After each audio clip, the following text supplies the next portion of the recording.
the CARES Act. To talk about that, Buddy Carter, Congressman, House Energy and Commerce Committee member, state of Georgia on the Republican side.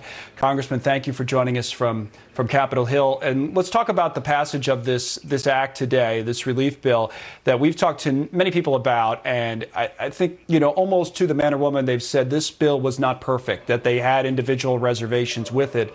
But I know many of them, and I think you're in this camp, still voted for it. So I'd like to focus today a little bit, because people want real information they can use, on what you think is the most important element of it. Even if you don't like certain elements, what do you like? What will work? Well, what I do like is the relief that it's going to give our small business people. As you know, I was a small businessman for over 30 years. I know the trials and tribulations that small business people go through every day. And then to have this happen, something that we've never experienced before, that is no fault of their own. This is something that is extremely important. Obviously, the help to individuals, making sure that they get money in their pocket to stay liquid, is very important. But the help to small businesses was really what I thought made the difference in the bill. Yeah, to your point, you owned a small business. I believe you're a pharmacist, and that was kind of your previous life before getting into the Congress. So you understand how difficult these times must be for many people in similar situations. Is this it, Congressman, do you think, with this bill? Some have already started talking about a phase 4, with this bill being understood as a phase 3. What do you think?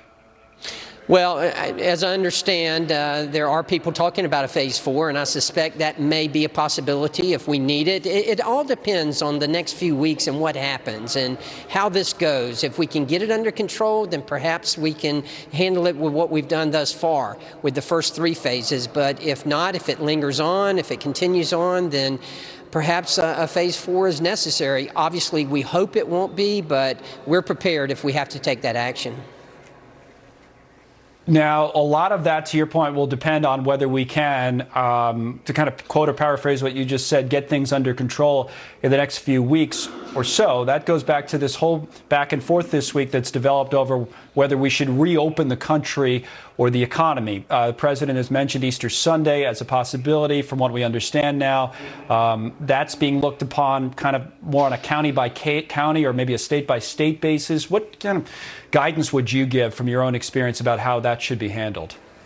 Well, I think taking it by state basis is obviously the best way to do it. I mean, what is good in this situation for New York obviously is going to be different than what is good for other states that haven't been impacted as much. The same thing goes in the state of Georgia. Our governor is taking some, what I think is unfair criticism, because he hasn't called for a statewide ban. And I think he's handling it well in that he says, let's let the local authorities make that decision. The city of Atlanta has imposed certain restrictions, as they probably should.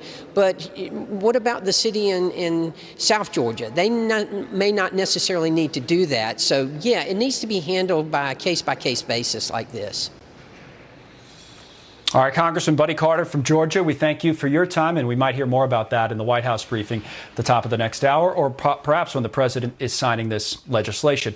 More than 585,000 cases worldwide, meantime.